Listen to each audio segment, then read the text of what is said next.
move. Pittsburgh. Hey, Patrick Ball, 24/7 Sports, man. First of all, How you doing, I'm Patrick? doing well, man.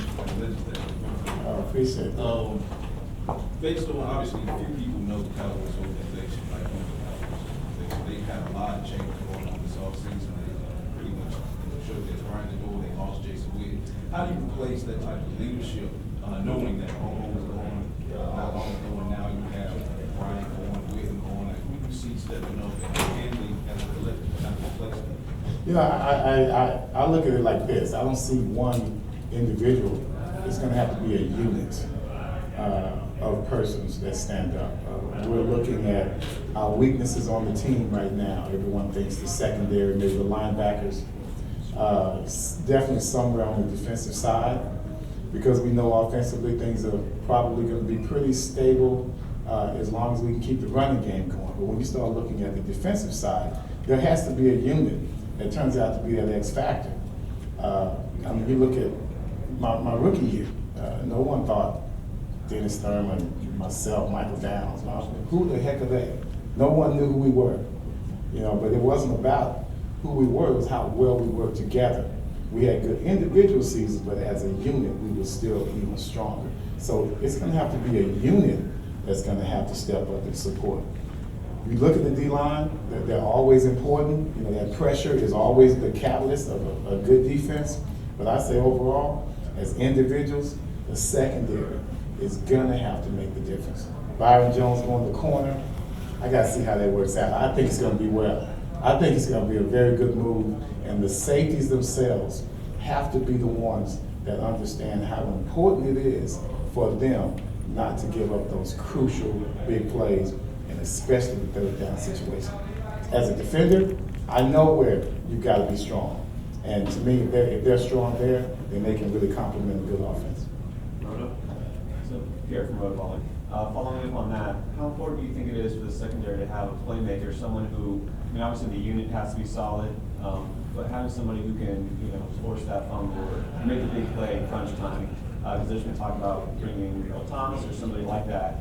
Do you think that that's important, or no, as long as the unit stays together? No, I think playmaking is very important. I've been extremely disappointed in the lack thereof. I just can't see how the passing attempts have increased dramatically, and the turnovers for defensively have really gone down. I'm very disappointed in that. I don't know what they're coaching or how they're coaching it these days, but I've always said, if I'm a defensive back coach, and I'm a defensive back coach for the Dallas Cowboys, I have to have a sense of urgency. When I get up in the morning, I look in the mirror, we must do better.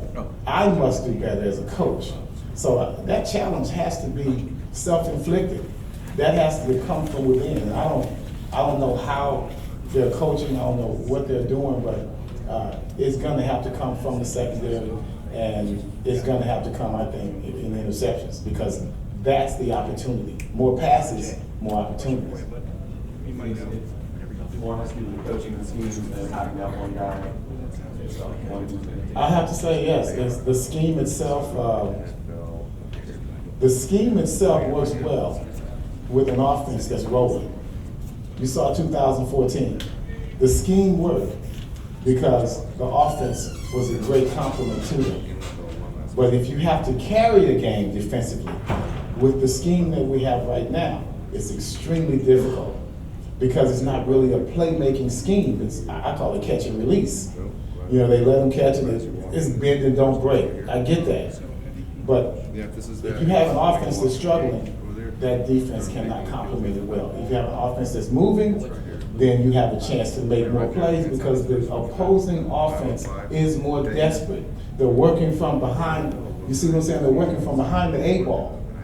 Okay? So if your offense is moving, the opposition's offense has to make a play. If your offense is struggling, which is what happened last year, your defense has to change its pace. You understand? It has to be the one that sets the pace for the game. And you just didn't see that last year. Everson, James. Obviously, you know what it feels like to be continuing continually snubbed by the Hall of Fame. So, in that. Thanks, man. I've been, I mean, you been know trying to that. forget about that. So speaking about another Cowboys legend like Darren Woodson, who's going through that same process, what would be your words to him, or even to the committee as far as considering someone like Woodson and just finally letting him into the Hall of Fame? You know, one thing that Woody has that I still don't have is that ring of honor. And see, having that ring of honor, that can really kind of, satisfy you for a little bit. It can give you a little bit of patience. So I cannot speak from that standpoint in regards to Woody. Woody's going to have to be patient. I do believe he's going to have to be patient. Just like Brian Dawkins had to be a little patient. It's going to take. It's going to take some blessings, some X factors that comes from somewhere. But if they want to know about patience, yeah, they can look at me. I've been waiting on the Ring of Honor for a while. I hadn't gotten it. I was blessed last year just to be nominated for the Hall of Fame. I didn't even know how the process went. A lot of people just assume that I am in the Hall of Fame. They just assume that my name is up there in the Ring of Honor. So I was satisfied, with that notion. But as far as I'm concerned, you have to realize that it really doesn't define you. The plays that Woody made as a player, when he was that All-Pro, when he was that guy, he's still that guy. You can't go back and take away anything that he did. So he has to be satisfied with what he did. That's been my formula. I'm satisfied with the fact that nobody's gotten 11 interceptions since 1981. No one's made an impact as a cornerback except for maybe Deion Sanders in a Cowboy uniform. No one has done that, and I know that. So you have to live with being satisfied until somebody else catches up with it. Your name's been circling this past year with the Ring of Honor. What would it mean to you to be chosen to be finally, after this long wait, if it does happen? It's been circling for a long time. It's no big deal on freaking circling. I'm not into circles. I'm into actuality, and I do appreciate the fact that it is, my name's coming up again. It's resurfacing, but it took the Hall of Fame for that to happen. And once again, I accept all blessings. There's no doubt about it. I know where they come from, but at the same time, I know how valuable I was to this organization. I know how valuable and unique I was to the NFL itself. So I may be patient, but I'm not satisfied at all.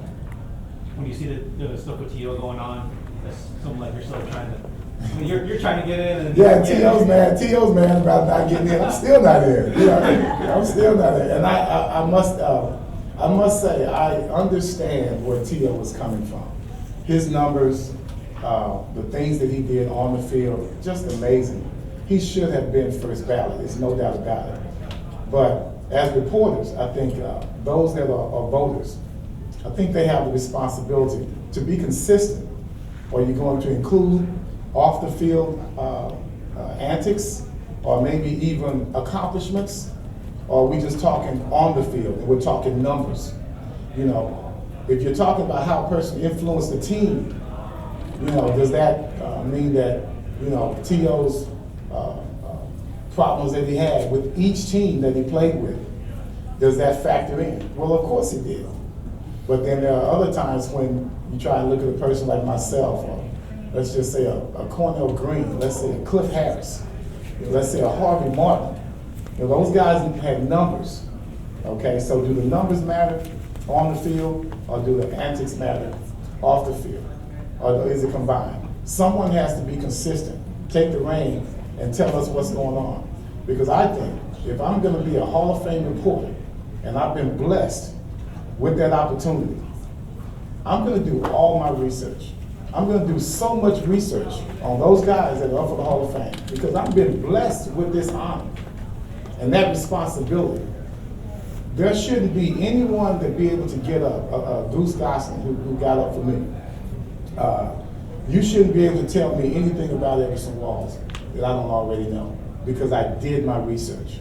So when they start talking about players, the new era versus a guy like myself, played back in the 80s and 90s, you have access to so much video, so much information. You're a freaking Hall of Fame voter. So if you're a voter, then take that responsibility seriously.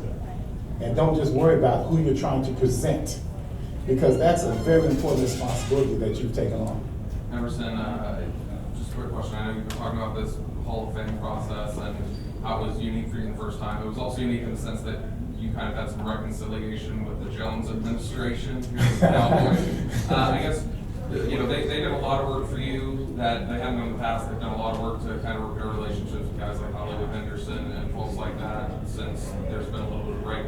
I guess talk a little bit about how that's been for you, that reconciliation with the Jones family and the work they've done to kind of reach out to these Landry area Cowboys that they've historically had a bit of an intense relationship with. That's funny how you brought that up. That's a very good question and recognition there.